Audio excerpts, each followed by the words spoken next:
اللہ تعالیٰ نے گلگت بلتستان کو بے پناہ نعمتوں سے نوازا ہے۔ یہ علاقہ خوبصورتی کے ساتھ ساتھ ذائقہ دار پھلوں کی وجہ سے بہت مشہور ہیں۔ ان میں سے ایک یہاں کی خوبانی ہے جو قدرتی مٹھاس کی وجہ سے بہت پسند کیا جاتا ہے۔ ہم یہاں پہ اسلام آباد سے آئے ہیں اور یہاں ہم نے بہت سارے فروٹس دیکھے ہیں، لیکن یہ خوبانی کافی میٹھی اور کافی لذیذ ہے۔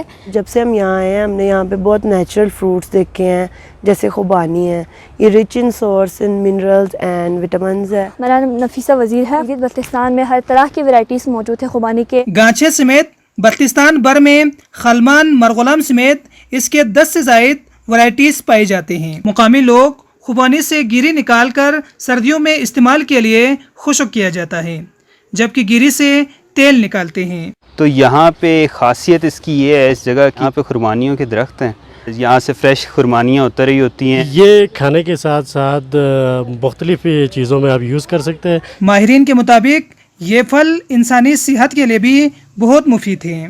حکومتی سطح پر ان پھلوں کو محفوظ کرنے کے لیے معاونت کر کے یہاں کے لوگوں کی معیشت کو بہتر بنایا جا سکتا ہے۔ محمد علی عالم، PTV نیوز، گانچے۔